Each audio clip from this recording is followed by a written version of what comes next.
Hey again everyone, welcome back again di Bitcoin Update. Everybody, ini update after NFP, dan after NFP hari ini menurut saya seru banget untuk kita kasih update progress ke teman-teman. Tapi before kita mulai lebih jauh, saya mau minta teman-teman untuk bantu likes buttonnya dulu. If we can achieve 1,000 likes button, kita bakal ketemu di weekend streaming. So help me achieve 1,000 likes di video ini, oke? Setelah itu aja kita masuk ya ke dalam pembahasannya teman-teman sekalian. Jadi saya terakhir update itu 2 hari yang lalu, ngomongin soal JOLTS anjlok. Sebetulnya kita udah ngomong berapa kali ya soal betapa pentingnya data NFP yang akan dirilis pada kali ini. Tapi saya akan ulang sekali lagi supaya teman-teman nyantolnya lebih mantep. Guys, NFP kali ini, actually almost every data NFP itu akan sangat-sangat krusial ya bagi pergerakan market. Karena ini berkaitan dengan stabilitas ekonomi daripada Amerika Serikat. Jadi mereka mengukurnya dari data tenaga kerja. Nah, begini guys. NFP angkanya yang kali ini sangat-sangat berpengaruh terhadap kebijakan Federal Reserve untuk menentukan kuartal 4 itu mau gimana planningnya mereka. Ya, data hari ini nunjukin kalau The Fed itu sudah terlambat mengambil keputusan. Kita bisa lihat data di bulan Juni itu angkanya 14.000. Data di bulan Juli itu angkanya 79.000. Ini hasil revisian ya. Dan untungnya kali ini revisinya nggak lebay ya. Kalau revisi jadi 7.000, market tambah panik. Ya. Hari ini data bulan Agustus keluar teman-teman. Ini 3 bulan berturut-turut. Angkanya di bawah 100.000. Jadi kalau kita lihat average-nya itu, saya pernah baca ya dari Federal Reserve sendiri, dia bilang average-nya itu adalah di 145.000 sampai 170.000. Makanya ini sekarang banget. Ya ini sekarang banget teman-teman. Fed Goolsbee ini ngasih statement. Getting shocks is pushing the US in a stagflationary direction. Jadi stagflasi buat yang nggak tahu, saya udah pernah bikin kontennya teman-teman sekalian ya. Stagflation, we talk about it 2022. Ini ada di study time, bagus buat teman-teman yang mau belajar dan mengerti tentang stagflation ya.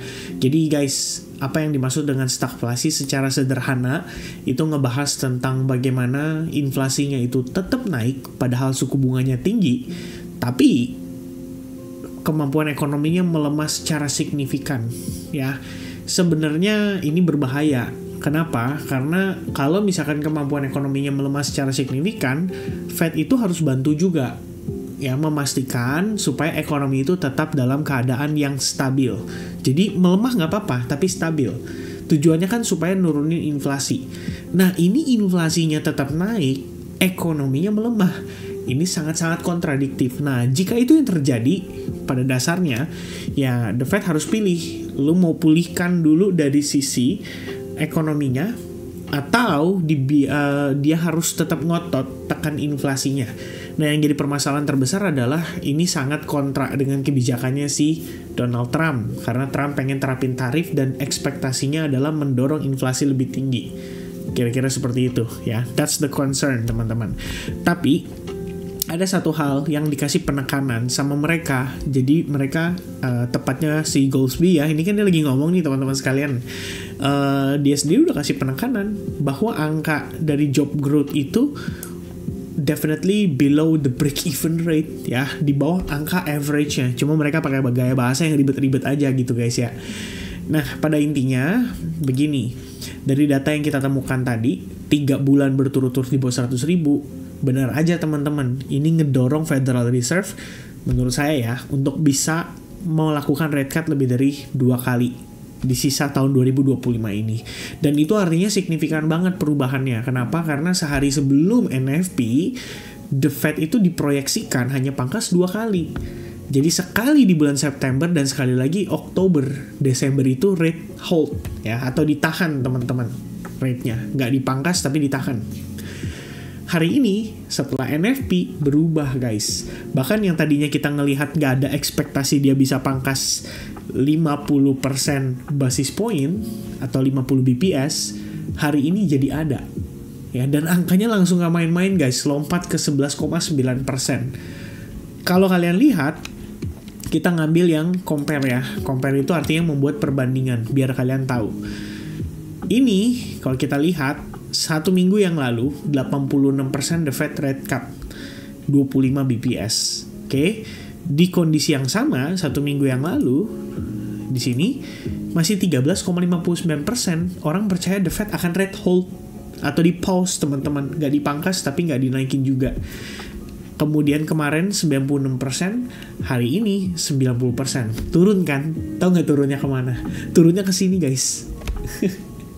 Jadi orang meyakini, wah ini sih gila sih, the Fed bisa jadi nanti September pangkasnya langsung 50 BPS. Kira-kira begitu. Saking apa? Saking panik ngelihat NFP-nya. Oke, sampai di sini dulu nih. Apa kemudian implikasinya? Implikasinya adalah the Fed di sini diharapkan. Ya, saya bawa kamu kembali ke sini projection materials ya. Ini materi yang udah saya ulang-ulang terus, tapi saya cukup yakin kalian kalau diulang sekalipun juga nggak ada masalah. Mudah-mudahan ya. Tak saya terlalu confident lagi. Ya, kalau misalkan the Fed bener bisa pangkas jadi 350, 375, kan kita ngambil yang itu tuh pada bulan Desember ya teman-teman, tanggal 10 bulan 12. Jika benar 68,9% the Fed pangkas 25 BPS lagi nanti Desember, maka yang tadinya di sini proyeksinya hanya 2 kali, ketemunya tadi di angka 350 sampai 375. Itu artinya mediannya teman-teman adalah di angka 3,6. Nah, ini berarti direvisi ya. Ini angkanya dicoret, cebret jadi 3,6. Kalau benar kayak gitu, the Fed artinya mengakui kalau mereka harus ngambil kebijakan untuk membantu agar pasar tenaga kerja itu tidak terlalu drop secara signifikan. Karena kalian harus ingat, dual mandatnya dia itu nggak cuma ngomongin soal price stability, tapi kita juga ngomongin soal maximum employment. Ya, dia ada penekanan di sini nih berkali-kali sih. Bentar ya, saya cari dulu teman-teman sekalian ya. Expand for solid pace ya, extend timing, the committee will continue reduce, committee is strongly committed, ini dia, to supporting maximum employment and returning inflation to its 2% objective. Tapi ingat, maximum employment lu sudah terancam bos. 3 bulan berturut-turut job yang ditambahkan itu cuman kurang dari 100.000. Bahkan 2 bulan diantaranya itu mencapai angka 14.000 dan 22.000. Yang tentu saja sangat signifikan. Kalau angkanya segini guys, ya, diiringi dengan jolts yang udah saya jelasin waktu kemarin, karena labor turnover-nya tinggi, itu berarti ada layoff juga. Makanya si Goldsby tadi ngomong, ya, di sini dia bilang nih, if we were to start seeing layoffs, we'd be nervous.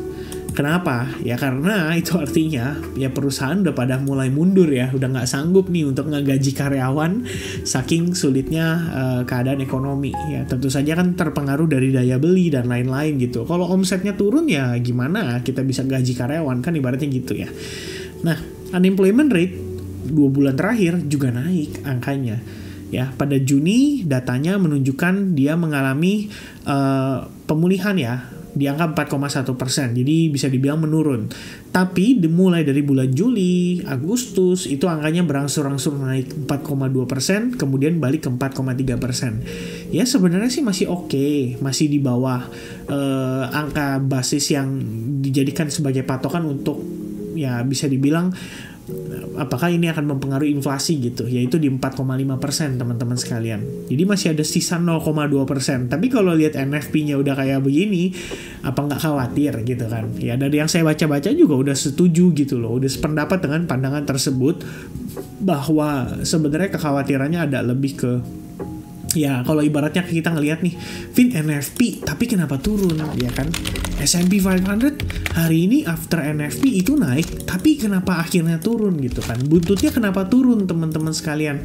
Sebenarnya kalau saya ngelihatnya satu, wajar orang market ya jadi panik gitu kan, mengingat kondisinya kalau ngelihat angka tenaga kerjanya kayak begitu ya ini udah pasti bukan diharapkan ya, tapi dikhawatirkan bisa mempengaruhi resesi gitu. Walaupun dari bacaan yang saya baca tadi ya ada pun sih mengatakan kalau ini masih nggak terlalu berpengaruh lah, atau masih nggak terlalu menjadi penyebab trigger dari resesi ekonomi gitu. It's still not so weak that it's screaming a recession is here gitu.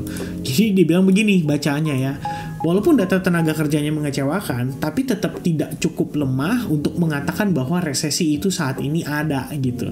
Jadi dikatakan bahwa US economy is continuing to grow atau masih bertumbuh, masih baik gitu ya. Dan memang sih kalau kita lihat acuannya dari data PMI kan seperti itu. Tapi tetap tidak menutup kemungkinan kalau efek samping dari tenaga kerja yang melambat itu adalah berkurangnya daya beli di waktu yang mendatang nanti gitu. Bayangin tiap bulan emang akan ada orang yang bekerja ya kan, bertambah bekerja setiap bulan teman-teman sekalian. Maka penambahan tenaga kerja itu juga harus berlangsung setiap bulan. Tapi kalau misalkan rantai itu putus, ya ini salah satu prosesnya nih, rantainya putus, berarti kan ada pengangguran. Ya, ada pengangguran yang nggak punya uang nih teman-teman. Gimana caranya si pengangguran ini yang nggak punya uang itu bisa mensupport bisnis? Kira-kira begitu ya. Kalau sedikit nggak apa-apa, kalau udah mulai banyak ya, mulai banyaknya kapan ya? Nanti, karena ini efek samping jangka panjang, maka harus diperhatikan. Dan langkah yang harus diambil sama Federal Reserve memang sudah benar, harus dari sekarang, ibaratnya begitu ya. Jadi ya kalau misalkan kita lihat dari data tersebut, adapun probabilitasnya bisa berubah jadi 3 kali rate cut. Sebenarnya optimis, ini bagus buat market, persiapan buat kuartal 4. Tapi saya ada bilang sama teman-teman downside-nya ya. Jadi saya ada jelasin di Discord nih, sebentar ya. Saya siapin dulu. Ini dia teman-teman. Ini waktu tadi nih. Ya pas saya bilang nih ya, dari segi data bagus untuk Fed ya. Jadi gimana reaksi pasar nanti malam? Tapi di awal ada pun naratif market bisa dibawa ke kekhawatiran resesi. Ya, saya ada ngejelasin during live session, ya di market ini juga, market update dan macem-macem gitu, bahwa sebenarnya positioning kita itu ngelihatnya bukan buat sekarang ya, tapi kalaupun ngelihat angka NFP ini berubah seperti itu dan menyebabkan kalau the Fed bisa melakukan pemangkasan lebih lanjut, ini kan saya ada bilang nih, ini kemarin banget saya posting tanggal 4 ya, 4 September. Saya dibilang sama teman-teman begini, walau tanpa 50 BPS cut, Fed bisa kasih sinyal ada 3 kali rate cut tahun ini. Dan ini adalah bullish catalyst sebetulnya. Tapi dalam prosesnya, nih saya udah bilang, ini artinya jika Bitcoin di bawah range open di September, itu akan jadi good discount buat nambah barang. Nah, saya pribadi ngelihatnya ke sana, teman-teman sekalian. Ya, tapi ini kan kembali lagi ya, personal preference ya. Kamu mau lihatnya market secara jangka pendek, ngelihat market panic selling gini, kamu ikut panic selling, atau teman-teman tetap berfokus kepada jangka panjang. Kalau kita berbicara jangka panjang, kamu lihat lagi candle weekly. Ya, jangan terlalu banyak terjebak dalam noise time frame jangka pendek. Kita ngelihat Bitcoin turun 12%. Is it normal? Very normal guys. Yang namanya retracement, yang namanya dia mencapai all time high baru gitu kan.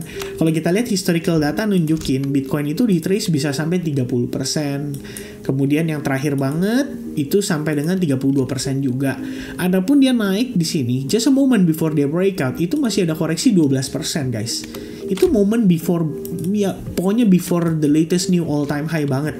Dan sekarang kita turun, koreksi dari topnya itu so far 13%. Ditambah kita masih ketahan guys di exponential moving average 21, yang jika seandainya kita memang mempertahankan zona yang sama, apalagi bisa closing dalam keadaan weekly di atas level tersebut, technically kita juga closing di atas previous support resistance. Jadi sebenarnya in the longer in the bigger perspective, saya ngelihatnya bagus gitu. Ya, tapi kembali lagi ya, kalau misalnya teman-teman lihat time frame-nya 5 menit terus Anda bilang ini junam, ya saya juga mau ngomong apa gitu kan. Karena saya ngelihatnya time frame besar dan ini menjadi decision atau positioning saya untuk jangka panjang. Ya, at least nggak panjang-panjang banget lah, karena saya ngerasanya juga kalau misalkan kayak tadi dibilang nih ada kekhawatiran resesi dan bla bla bla gitu. Memang berdasarkan yang saya pelajari, kalau Fed pangkas suku bunganya itu terlambat, meleset dikit, itu memang angka pengangguran itu bisa melejit dengan sangat signifikan. Resikonya ada di mana teman-teman? Resikonya itu ada di resesi ekonomi. Kejadian dulu, baru Fed harus nolongin. Lagi-lagi prosesnya kayak gitu dan itu berulang berkali-kali. Makanya, ya saya pikir kalau misalnya dengan melihat kondisi tersebut, the Fed sudah mulai mempertimbangkan untuk menjadi memangkas rate hingga 3 kali di tahun ini, itu udah kabar baik sekali. Ya sebetulnya seperti itu guys ya. Jadi ya balik lagi, Anda zoom out dan Anda lihat ya in the bigger perspective ini kondisinya kayak gimana gitu kan. Jadi kalau buat saya ngelihatnya sih masih oke, so far so good gitu. Mungkin kekhawatiran di awal wajar, bisa dibilang manipulasi, bisa juga gitu kan nih. Bayangin teman-teman, the Fed akhirnya kelihatan jelas banget akan melakukan rate cut. Bukankah ini adalah policy yang ditunggu-tunggu? Ya kan? Kita tahu fiskalnya udah didukung sama Donald Trump dengan adanya Triple B atau Big Beautiful Bill. Sementara dari sisi monetary policy-nya kita cuma butuh Jerome Powell, ya kan? Kasih dukungan udah buat market mengkonfirmasi kondisi tersebut. Nah, tambahannya ya teman-teman, kalau kita lihat dari perspektif time frame kecil, saya ada bilang sama teman-teman bahwa sebenarnya kita nggak kemana-mana guys, ya. Kamu lihat dari perspektif mana? Time frame daily nih, kita jadikan patokan teman-teman. Oke, saya hapus dulu dan kamu lihat sejak kita ngebentuk candle ini, tuh Bitcoin nggak kemana-mana guys, ya. Gak kemana-mana, kita cuma di dalamnya doang. Jadi kalau saya pakai line chart lebih jelas lagi, karena saya gambarin dulu ya kayak gini teman-teman nih. Saya pakai line chart, tuh kita tuh nggak di mana-mana, di situ doang, bertahan, konsolidasi, nggak kemana-mana. Oke, nggak lebih rendah, tapi nggak lebih tinggi juga. Jadi kita cuma steady konsolidasi saja pada zona tersebut. Ya pada dasarnya sih artinya itu kan memang masih bisa menjadikan dorongan Bitcoin turun juga gitu ya. Apalagi yang terakhir banget nih, kalau kita lihat kondisinya kayak gini, tahu nggak teman-teman, ini termasuk dalam liquidity sweep. Dalam konteks ICT yang saya pernah pelajari, kalau kondisi kayak begini dia closing bearish, itu berarti apa? Dia terjadi yang namanya liquidity rate, atau dia mengambil apa itu bahasanya teman-teman ya, BSL ya, atau buy side liquidity, macam-macam gitu. Tapi saya nggak pakai konsep itu sih, kita cuma pakai logikanya aja dan menurut saya masuk gitu. Jadi apa, orang-orang yang nge-short tadi itu dibantai dulu guys, di sweep dulu liquidity-nya, habis itu sekarang dia turun balik ke bawah. Nah kalau kondisi close-nya kayak gitu, sebenarnya overly maksudnya on the perspective untuk time frame short term ya. Balik lagi penekannya short term nih, bukan kita ngomongin buat Oktober, November, Desember nanti. Ya jangan tas saya ngomong short term Anda bilangnya wah Oktober katanya bearish nih gini. Wah itu dia tuh ya yang pusing teman-teman. Ya. Jadi kalau kita lihat dia closing kayak begini, good newsnya adalah dia berarti ada potensial untuk kasih kita extra discount. Dan balik lagi ke penekanan yang tadi yang saya udah jelasin tuh ya di Discord juga ya, saya udah bilang sama teman-teman bahwa jikalau seandainya September kamu lihat ini warnanya merah, bagus ya. Saya ngelihatnya kayak gitu karena it's gonna be a good discount actually untuk nanti potential upcoming rally-nya atau next-nya lah, pokoknya kira-kira begitu ya guys ya. Hampir aja kehapus ya. Untung saya belum pencet hapus semua guys ya, takutnya kehapus tuh kepake. Oke, kira-kira begitu ya guys ya. Jadi kalau kita lihat on the daily perspective technically look so bad gitu. Tapi ada tapinya, ini bener-bener mix kondisinya guys. On the 4-hour perspective ini juga bener, udah breakout nih dari falling wedge, ini juga bener ya. Dari perspektif bantahan kalian ya, kalau kalian bantah kembali gitu Vin, coba lu liatin ini di time frame yang namanya 1 jam price actionnya itu seperti ini guys. Dan ini juga bener, as a potential higher low itu juga bener ya. At the same time kalau kita mau perdebatkan kembali, kita tambahkan lagi ya perdebatannya teman-teman sekalian, yaitu dari sini bahwa seandainya kamu ngelihat ini dan kamu bilang ini adalah potential inverted head and shoulders, sama validnya teman-teman ya. Cuma apesnya adalah retest ini diiringi dengan NFP. Jadi kalau misalkan dijadiin kondisi yang manipulatif, saya rasa itu juga bagus banget sih sebenarnya untuk membuat market itu tidak terlalu over leveraging gitu ya. Jadi kalau misalnya mereka udah terlalu optimis banget, akhirnya mereka ngeliat wah iya ya ini dalam nih turunnya nih, panic selling, gak jadi long, malah jadi nge-short dan lain-lain. Ternyata itu malah bagus karena mendukung untuk terciptanya new liquidity di atas. Kira-kira kayak gitulah teman-teman sekalian ya. Oke, ya penjelasan dari saya lebih kurangnya seperti itu.